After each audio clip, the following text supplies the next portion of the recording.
Hello everyone, thank you very much for joining this event, lesson 71 from the Java Fundamentals stream, and we start discussing reflection today. Happy New Year everyone, by the way, if you are watching this event live, and if you are watching the event live, also don't forget that you can leave questions in the live chat. And also, as usual, that you can find me on Twitter or on LinkedIn, and you can of course follow me there as well and ask me questions, and I will try to answer them. As I said, today is about reflection. We'll actually start with this subject because it's a quite complex subject, and I have a lot of things to tell you about Java reflection in general. You will see it's pretty interesting because this is the base of the way many frameworks, actually I would say all the frameworks in the Java ecosystem work. So it's really important to understand what's behind the mechanisms of the main important frameworks you will use or you already use, like Spring Framework, Hibernate, the implementations of Jakarta IE, and so on and so forth. All of them, to control your to control the classes you write, they use behind the scenes reflection. So we really need to cover this subject as part of the fundamentals, even though you'll never find this, at least up to this point, this subject is not part of the OCP exam. So if you are interested only in the OCP exam subjects and objectives, then this is not a lesson that will help you in that direction, but it's definitely a lesson that will help you in understanding better your applications, and that's because today most of the applications, if not all of them, use at least one framework, which again behind the scenes uses Java reflection.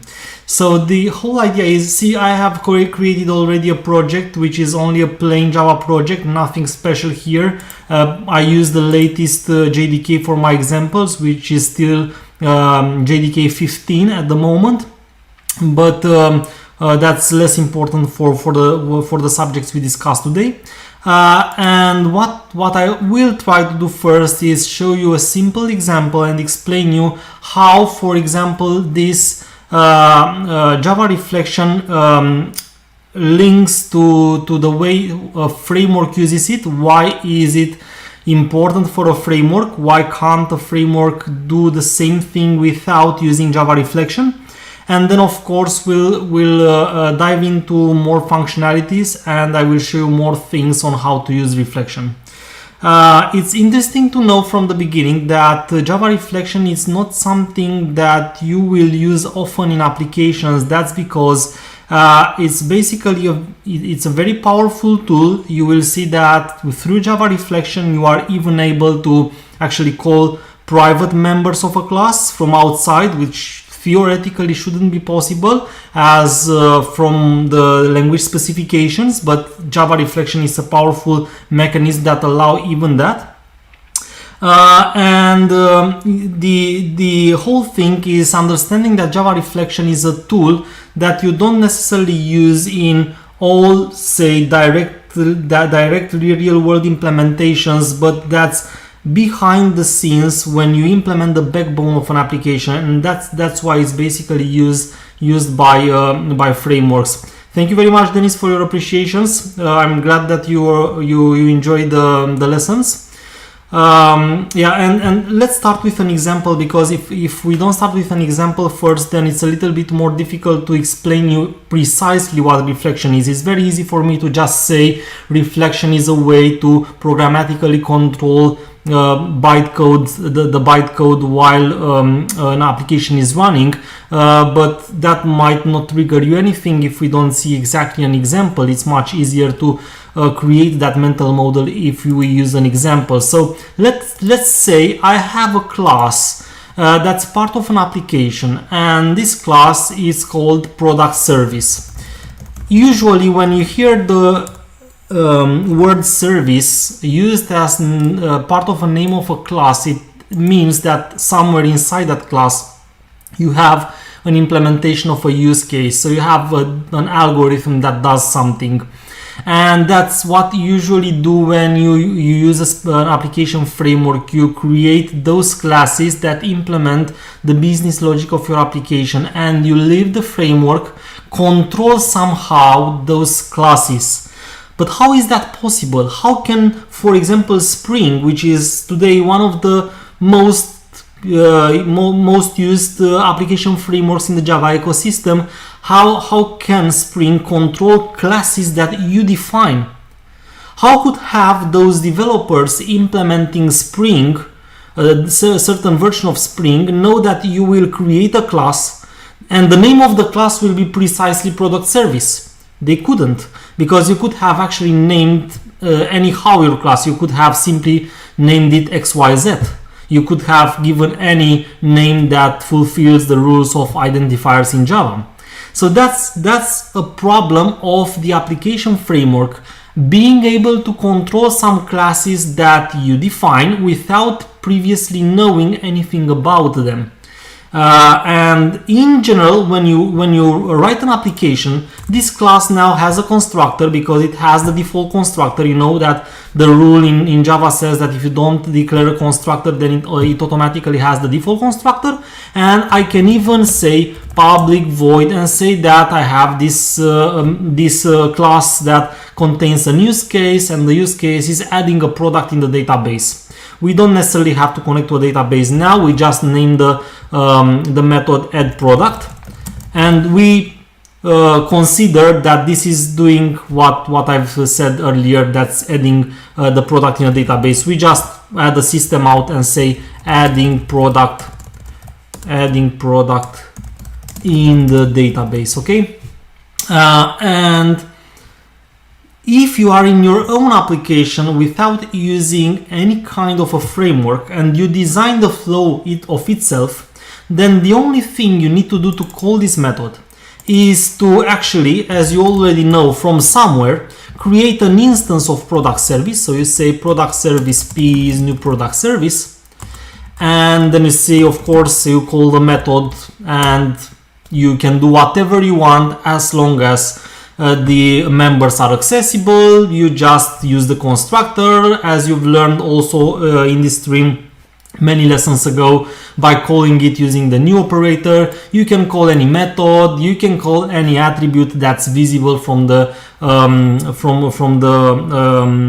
access modifier's point of view. So you already know how to do all this, but the question is, how can Spring or another application framework or another framework in general, it doesn't need to be an application framework, it can be, for example, Hibernate, that's an implementation of an ORM. It's an ORM framework that allows you to easier work with your database, with a relational database. And that's also somehow controlling those classes that we name entities. No worries, you don't have to know Hibernate for this lesson. By the way, you can learn Hibernate from this channel because I have already created a stream about JPA and Hibernate. But the whole idea, what you need to know, is that frameworks control classes we write. And this is basically even a principle that's named inversion of control. We allow the framework to control our classes. How? Because the framework cannot simply call the constructor of the product service, because this code hasn't been built in that framework, because it couldn't have been as long as this class didn't even exist before, in my case, 5 minutes ago. So how can still a framework control a class that I just created without even the class being already there when the framework was created? And that's where reflection comes into action. So reflection is a way in Java to control bytecode. You don't have to, to control code that has been already compiled, to be more precisely, because I said bytecode, but I want to remind you that what bytecode is code, it's already compiled code. So in my case, I create a product service class, and that will result from, this is a Java class, of course, and it contains the Java code, and it will result in a class, the file with the .class extension, and this, it's still able to be manipulated through code using Java reflection. So instead of having to call the constructor of the class, I only need to know the class itself, and the whole thing that identifies a class is basically the name of the class, and before the name of the class, the name of the package it's in. And I will make it even more visible by making a different package named service here. And you can imagine that what's in main is something that can be of an application framework, so it's not necessarily part of the same application, while what's in the service package, this is basically what we create. So in my case, that's still working, and if I run it, it will say, of course, adding product in the DB, so I can prove that, but it's a very simple code, you already know that. I can prove that by running my application, this method is called and this is displayed in the console. But now suppose that this main and the example1 class is not part of the application but a framework that I create, so it doesn't know how the class will be named from the very beginning. If the framework doesn't know that, it needs to have at least one input, but it won't be the class itself.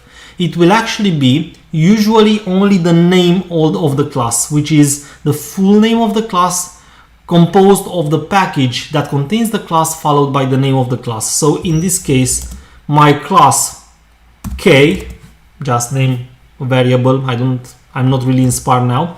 And the name of the class in my case is service.productService. Service.productService. So it's really important to use the package, because remember that the packages are domain names in Java, which means that you might have the same class, you might have a class with the same name if it's in another package of the application. So uniquely in an application, you really need to use the package name as well to identify a specific class.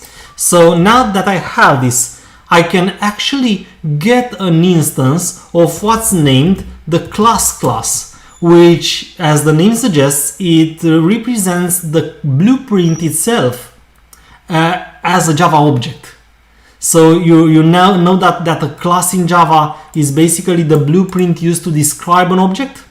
And we've always used this directly in our code up to now.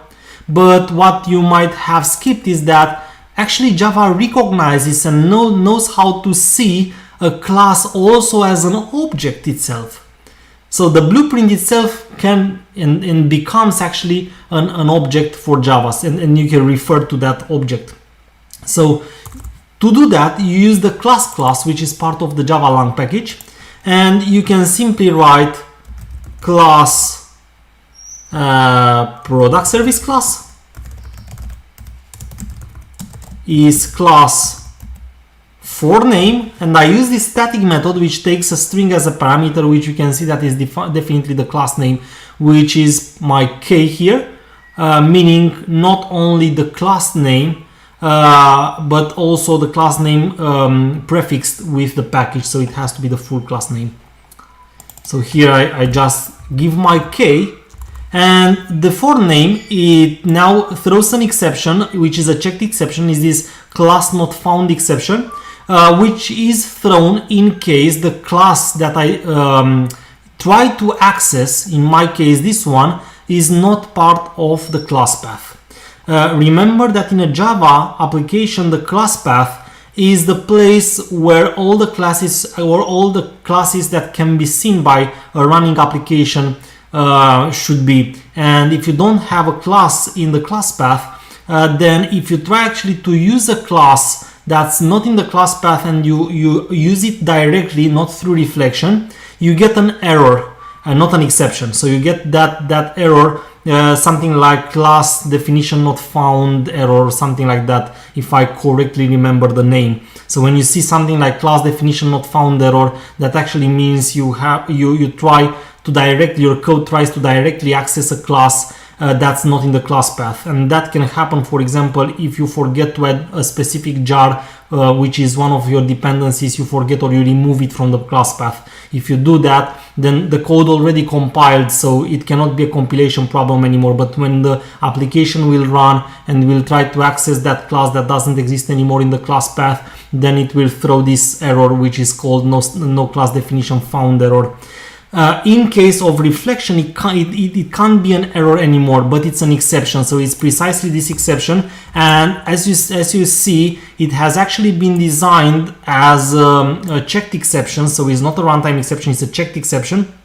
It forces you to treat the exception and tell your application what to do in case the class is not in the class path.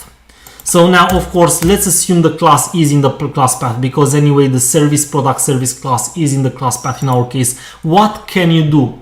Well, starting from the blueprint, which my representation of the blueprint is this one, you can, for example, call the constructor of the class or call any static member of the class. And then calling the constructor of the class, you can actually create an instance of the class or more instances of the class. And you can call then the behavior of the class, so the non-static methods as well. So basically whatever you can do directly through code, you can indirectly do through reflection and even more. Like in my case, by the way, this new instance was a method that, if I remember correctly, somewhere in Java 9 or 10 was made deprecated. You could use it directly to create an instance. Starting with a few versions of Java ago, you have to always get the constructor first and refer to a specific constructor to create an instance of the class. So in my case, I will follow the rules and I will say get declared constructor, which is, as the name suggests, a method of the blueprint that gives me the constructor as a Java object.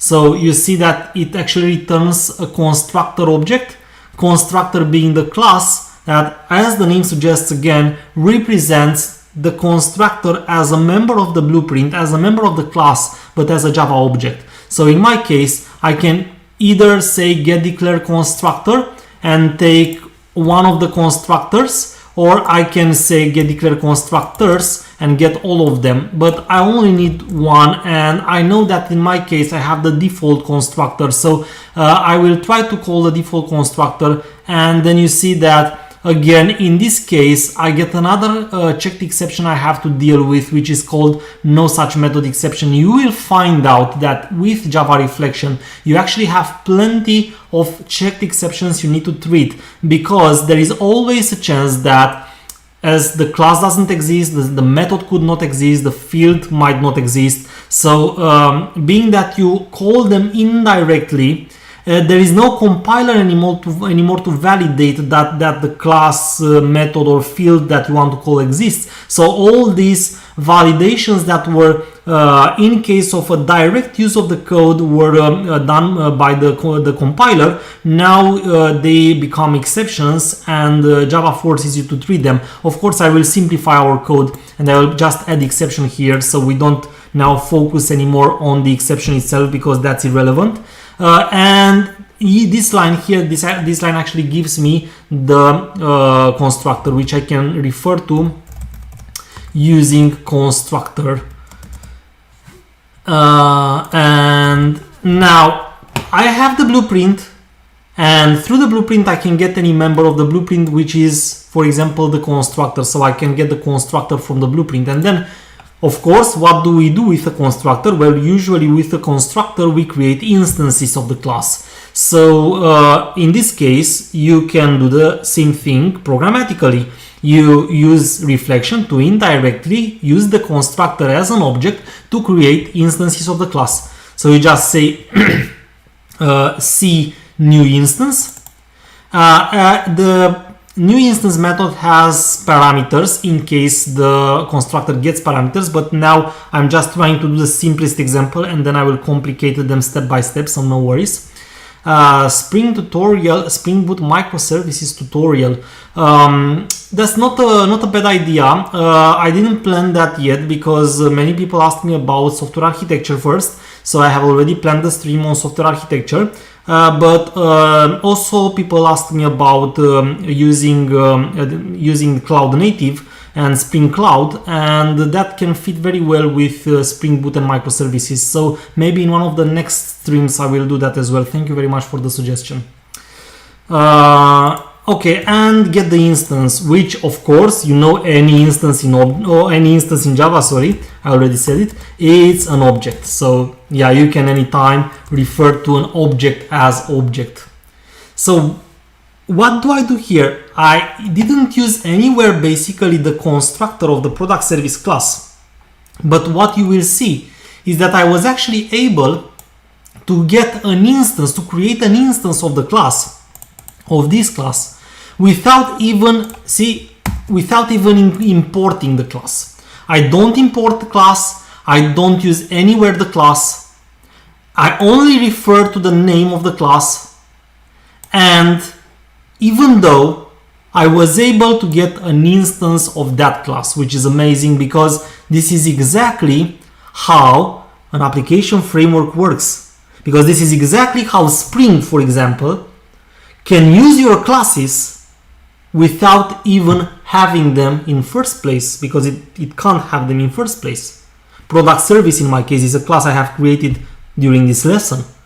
And I could have used Spring, and Spring could have managed the product service class. How can Spring use it? Only indirectly through reflection.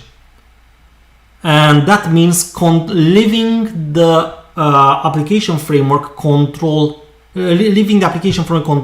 your code, which is inversion of control. So I invert the control from my code to be manipulated by an application framework. I invert the control, and that's why it's called inversion of control. Indirectly, an application framework does that for me. An object created in that way will be of the same type as if I created it by myself. Yes, you will see immediately. Actually, I will do that now. First of all, I would like to print the object, and secondly, this is this nice method named getClass that prints the class. So let's see basically what type does this object have as well. And that's the first thing I want to do. Once I created the object, I want to show you how the object looks like, and show you, of course, that indeed this object, because you see nowhere here product service, so maybe you don't trust me that this is a product service. So let's see that this is indeed a product service. And running the application, and I'm looking forward in the questions list till that. How does the application framework get the name? Exactly, I like that question. Thank you very much, Jon. So this is again one of the things I was about to discuss immediately, because now, of course, you might wonder. Yes, I have already here in the code, and I just simply created a variable containing the name of the class. But how does actually Spring or Hibernate really know the name of the class? They don't they? So that's what I will tell you immediately. Yeah, it's by using sometimes annotation, sometimes XML, but let me explain it step by step. Thank you very much, by the way, for being so active here in the chat. So now, to answer the question from Christian, service, this is the instance. You can see is basically the default to string implementation, which is usually the name of the class followed by an at and followed by the hexadecimal representation of the reference of the instance. You can clearly see it. It's just a normal to string, the way it has been inherited from the object class. And then below you can clearly see that the class that created my object is product service. So it is indeed a product service, even though we don't see it here anywhere. It really is a product service. It is basically the same thing you would have got if you say something like new product service. So if I simply system out new product service and new product service get class, then you will see basically the same thing, meaning class service, product service, which is the type of the of your object. See, so you see this line 21 here basically prints the same thing with this line here. So but I know why you asked that question, Christian. I know why you asked it. You asked that question because you know probably that sometimes in the application frameworks and in the frameworks in general, you don't really get the same instance, is it? So that's true in the application frameworks, but we'll discuss that later. That means probably in one of the following lessons. I will tell you that you can use reflection to create something that is called a proxy over an instance. And that's useful again in other use cases that we'll later discuss. So most probably that's why you were asking me if this really is the same. You were probably expecting to have something like an enhanced, a proxy over this object. We will get to that in the future lessons, but now we will focus from the very zero to that point. So you will find out in the next lessons that indeed you are right. You can, and sometimes you need, and sometimes the frameworks need the proxies. It's not always the case. Let's take into consideration Spring. Sometimes it simply uses the object itself, but in other cases it uses a proxy.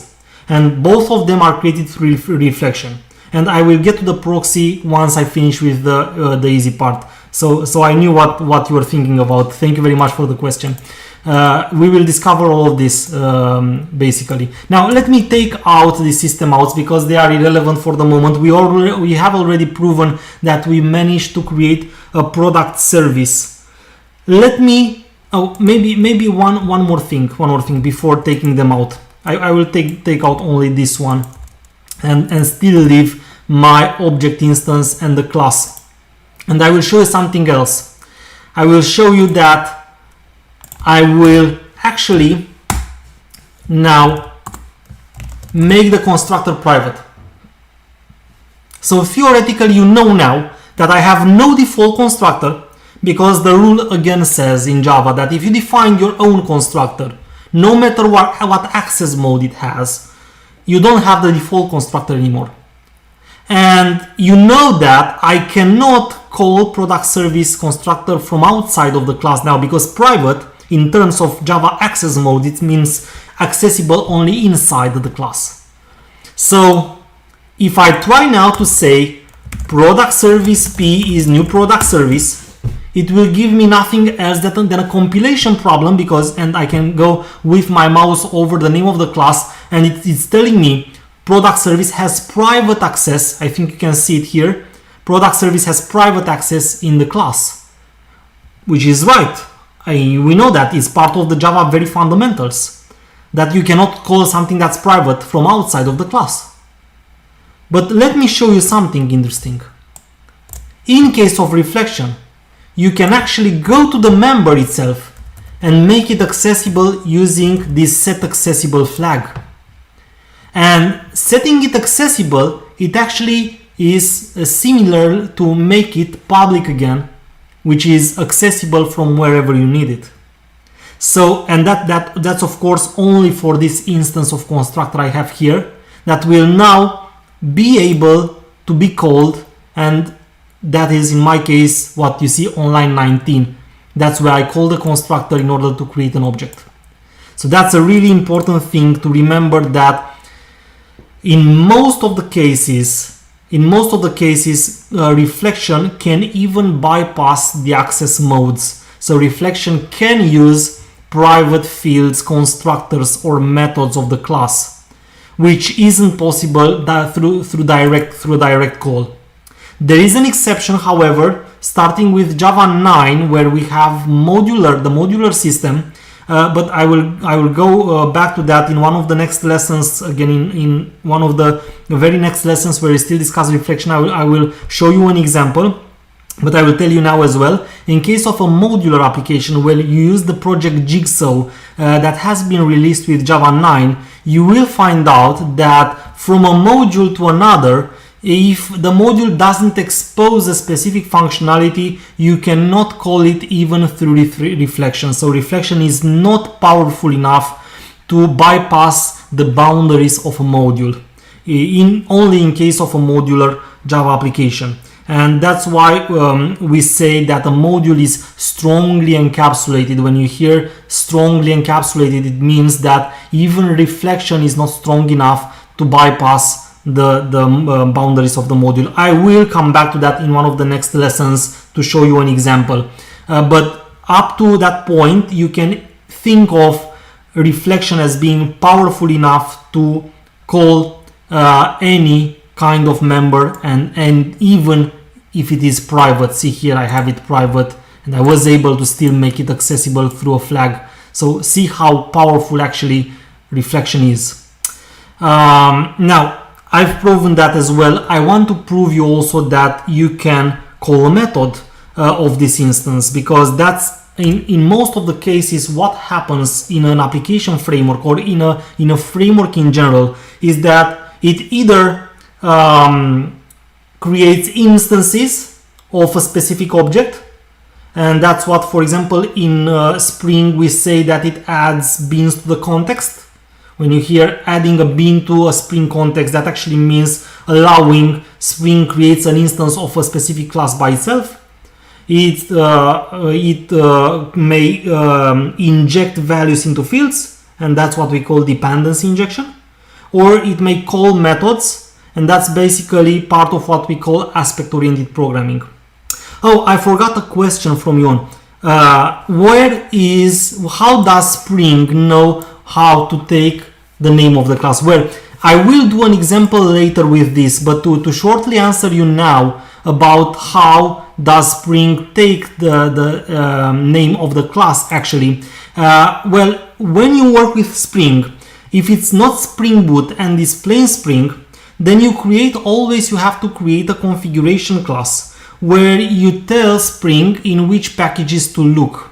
So what does basically Spring do is searching through all the packages where you declare it should look, and it looks through all the packages, and then it looks to find specific annotations. And annotations are a language element that we use to mark specific members of like classes or specific members of the class. Like in the case of Spring, this is why we need to add an annotation like add component or add service over specific class, and then in the configuration class we need to use the add component scan and give Spring a list of packages where it should look. Basically, when starting, Spring will take a look in all the packages and will find all the classes annotated, and then that's how it has the names, by parsing the packages by itself. You don't give Spring the name directly of the class. There is a way to do that as well. I won't enter details now because it's a Spring related and it's anyway a niche question in terms of Spring. But the idea is that Spring takes as well the types of the classes it has to create instances for, but it simply takes them by parsing the structure of the packages that you tell Spring it should look into.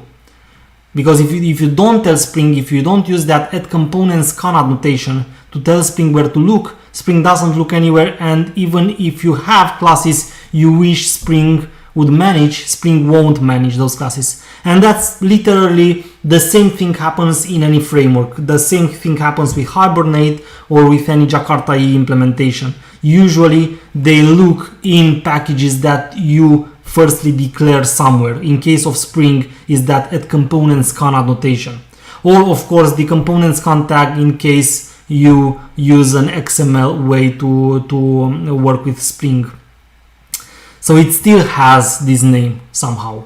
You don't give it directly. In my example, I of course chose the easiest way to simply take it, assume that I have it, and didn't search for it, but an application framework searches for it. Super. Yeah, I wanted to show you that I also can call methods, and that's the reason why from the very beginning I added this add product method here. And you will see me now saying from C, which is the blueprint, of course, I said get declared methods That's interesting.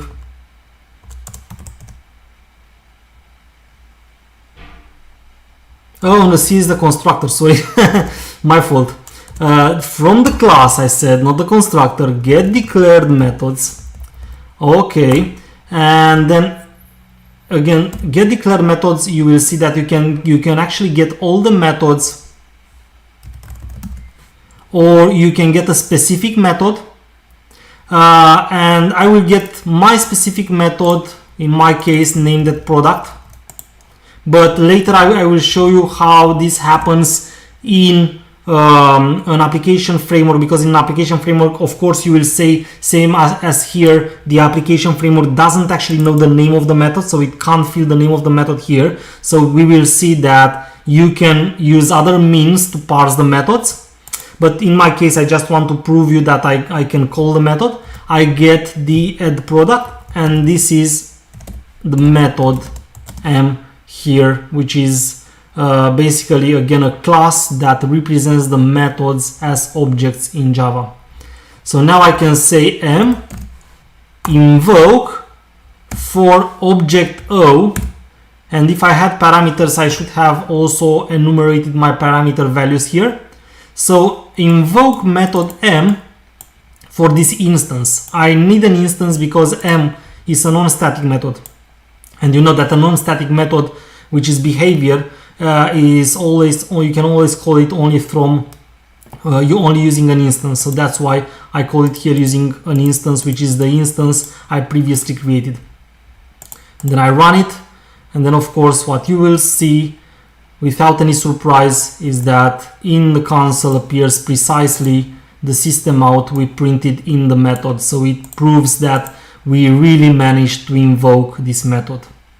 And that's the very basic example that should give you first of all an idea of what reflection is, because up to now the only thing that I wanted to show you is what reflection is, and I want now to start working on more representative examples with reflection.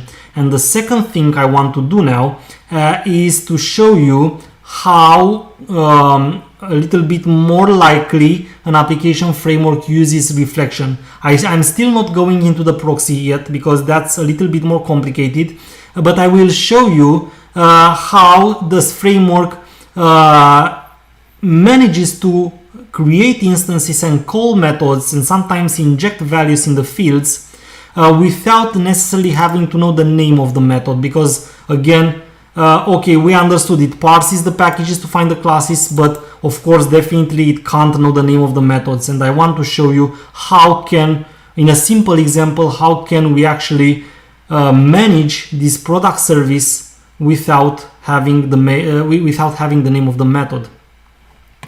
Now for that, of course, I'd like to have example 2, because in the end I will as well put all my examples on my GitHub account and you will have them if you'd like to run them by yourself.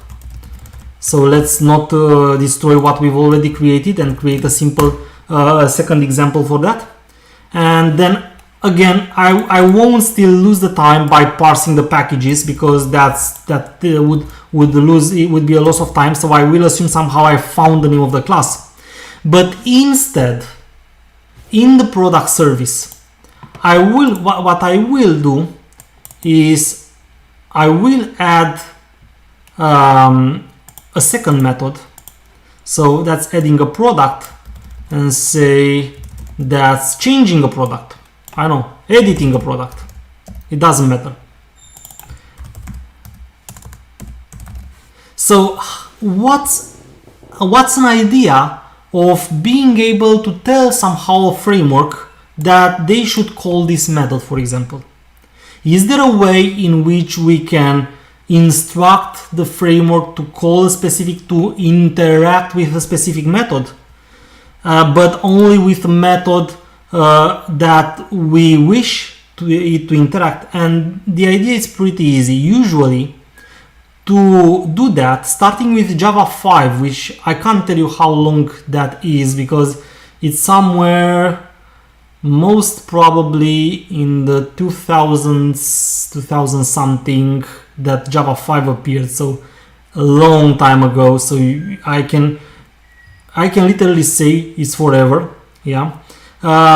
So we use annotations over the code to instruct a specific framework manipulating our classes to work with and how to work with the members of our class. So what I will do here, I will consider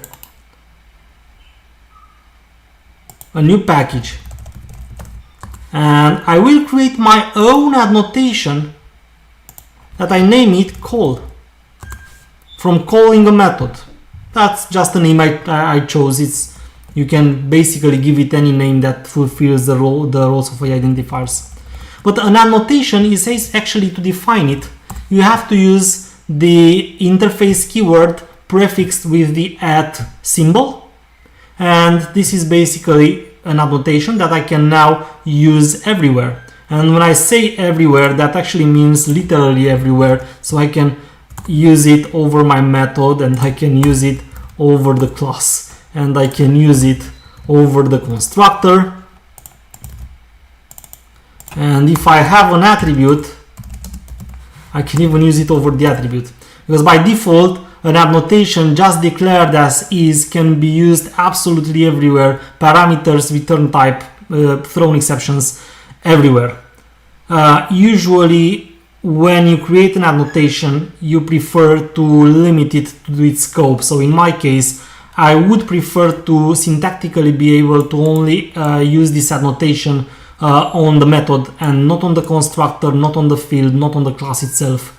And if you will have a look on how annotations defined by the most important frameworks work, you will basically see they are limited. You can't just use an annotation everywhere, because otherwise it will be difficult for the developer to understand why and for what purpose should it add a specific annotation over the classes, if, for example, that annotation is made only for the field or only for a method.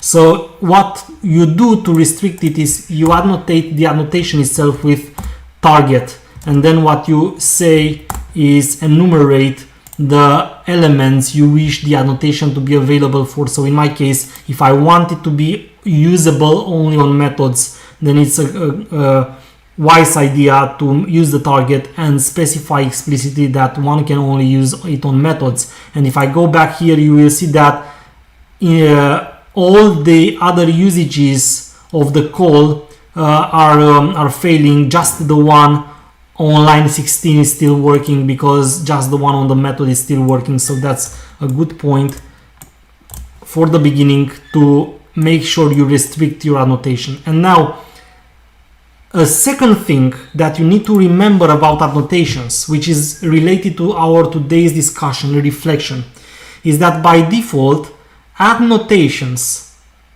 they cannot be seen by reflection. So it's the only member of a class that cannot be seen by reflection by default.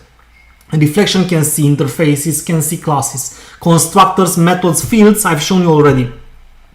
But it cannot see by default annotations. And if you want to make an annotation available for reflection to use it during the execution of your application, you should annotate it with retention, and provide what we call a retention type runtime. So we have three retention types. If we want, by default is source code, and if we want to make it available during the runtime, I will choose runtime. I will explain the others later, so you can focus now on the reflection. So I choose runtime, and this way the call annotation is now visible by reflection. So what can I do in example 2 now? Well, same as I did in example 1, I will take the instance of the class. Of course, I will have to use the try catch again for the checked exceptions. And still, to keep it simple, I will use exception, and you shouldn't focus now on that because it's irrelevant. And then I create an instance of the class, again, same as I have done also here.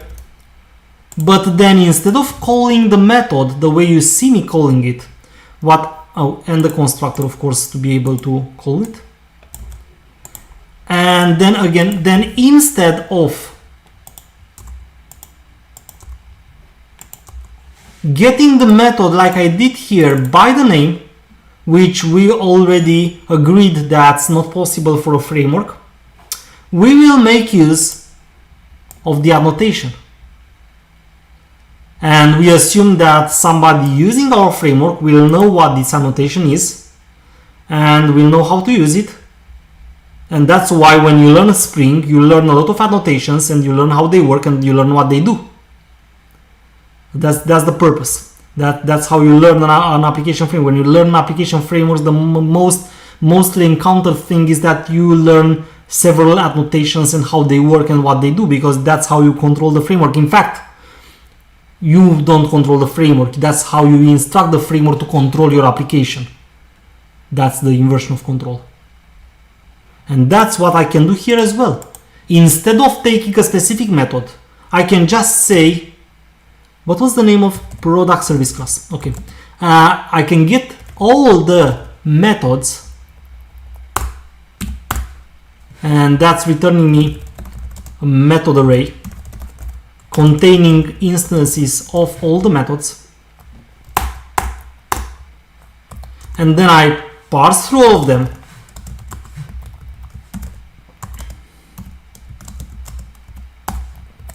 And then I can say, if method is annotation present, call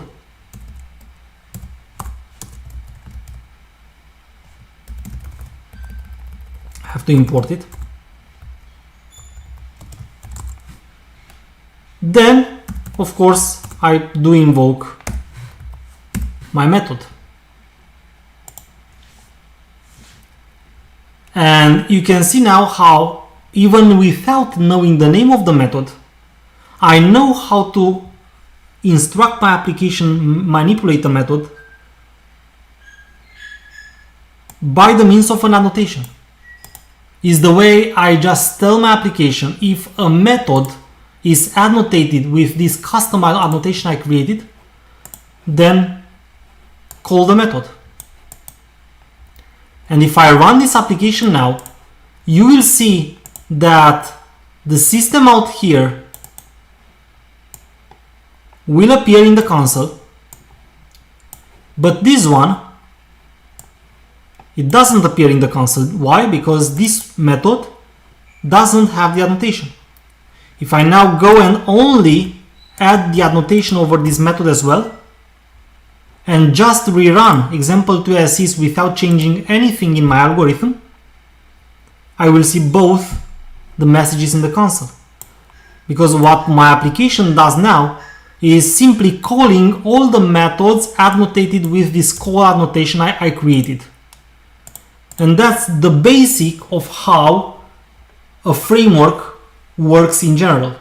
A framework simply works by parsing some classes you tell it to parse, and then depending on annotations that you defined and you applied on different members of that class, the framework knows to act somehow. In Spring, if you use transaction over the method, it knows to create a transaction over that method. If you use auto wired on a field, it knows that it should take an instance, create an instance for that field and inject it in the field, and so on and so forth. So that's the way an application framework controls code of your application, code that you create, code that didn't exist before the framework, and it still knows how to use it. And because we still have 10 minutes, and I've shown you the very basics, that's creating an instance, referring to the class, the blueprint, referring to the constructor, creating the instance, and calling the method, and even using annotations. Of course, the minimum of using annotations, the rest will continue in the next lesson. But if we still have this time, let's also go through all of them and I will show you also how to inject a value into a field.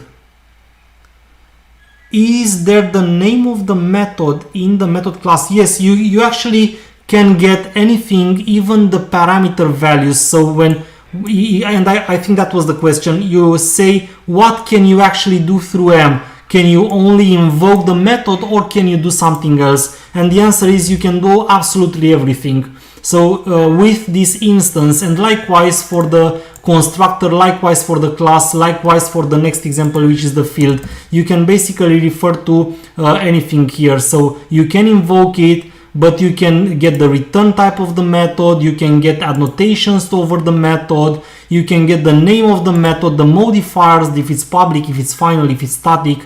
You can get absolutely anything. So it's reflection. I'm not sure if there is something I couldn't do with reflection when I needed to use reflection at some point. It literally gets you a door to access everything of a specific member of the method. So you can do that. And again, not only for the methods, for the fields, constructors, classes, anything that you refer to through reflection, like here, methods through the method class, constructor through the constructor class through the class itself.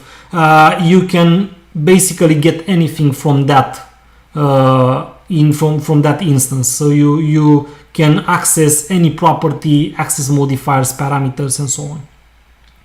And likewise for the fields. So maybe you are thinking now, let's create a third example for that.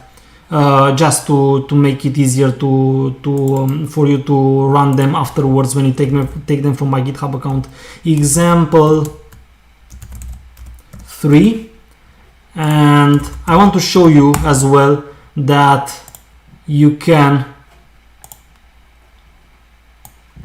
do the same with fields. So let me go to example 3 and I will simply take this out. I leave only, see, I'm only creating here the constructor, set it accessible, create the instance, and in this instance, will I be able to get this field and say push the value 1000 inside? Let's see that. Let's basically create also one more method and say public void printx.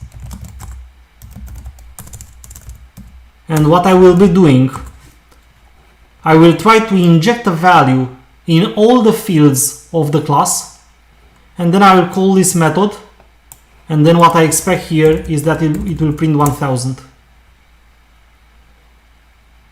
Yes, reflection is only used at runtime. It's a way in which I can control bytecode in an application. So create a class and save it into a jar. That's interesting. No, you can't do that with reflection, but if I remember correctly, at some point I heard some rumors that a specific project wanted to implement something like that. I have to research it because I don't know more details now. But through reflection, no. Through reflection, it's only working with it at the runtime. So only at the runtime. Because reflection, it controls bytecode, which means that your code needs to be compiled first in order to be manipulated. So it's not, even if it looks like here I'm working with elements in the source code, I'm not really working with elements in the source code here. I'm working with the bytecode elements that have been already compiled while the application is running. So just generating a class, it's not enough to control that what's in that class with reflection. Super. And yeah, I was pushing it. I'm going to just say the same, make the same thing I've done for the method. Say fields is product service class get declared fields, and then I will just say for any field f in fields, I can say make it accessible if I want. If say it's private, I'm not sure in my case. Oh, it is private, so then I need to make it accessible. And then I say set, and I say for the instance, so set value 1000. and then I'm getting the method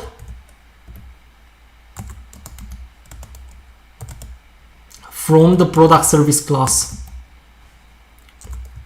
Get method, like I did in the first example, print x, and then I will say invoke, of course. So this is where I expect, on this line 27, I expect that the method printx will be called, and the line 23 here will print the value 1000. Why 1000? Because even if I didn't provide the value anywhere here, I have theoretically injected the value 1000 in all the fields of the class for the instance O. So running it, I should be able to prove that indeed I managed to inject the value. And that's, folks, how that's the base of the most important functionalities usually a framework provides. Dependency injection, which is controlling the fields of objects that you allow the framework to control. Aspect-oriented programming, which is controlling methods of objects that you allow a framework to control. Creating instances of what we usually call beans, so that the framework can manage in what we usually call a context. And that's what we proved how to do here in less than 1 hour, which is great. So we didn't finish, because of course I want to show you more things, a lot more things about annotations. And in the next lesson I want to discuss a little bit more about annotations. And also a little bit more about things that you can do with reflection. So one of the things I didn't show you is that you actually can even use this with generic types, but I skipped that for the moment because I don't want to just throw all the things all together. I want to take them step by step. So I want to show you a little bit of more things of the reflection API itself. Reflection API is definitely not something you want to learn by heart, but there are some things that you need to know, and I want to show you all of them.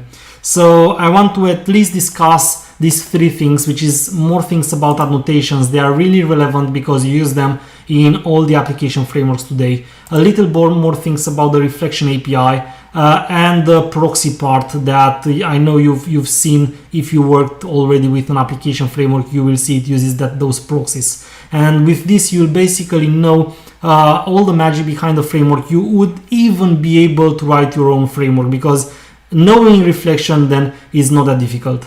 And last but not the least, of course, some things about when should you use reflection, and at least help you understand that you shouldn't use reflection everywhere. Actually, I would say avoid using reflection unless you write a framework of yourself, because using reflection, and I will show you that in the next lesson, using reflection in a normal application instead of directly calling the objects from one another can make your app very difficult to understand, so less maintainable, and that's really important.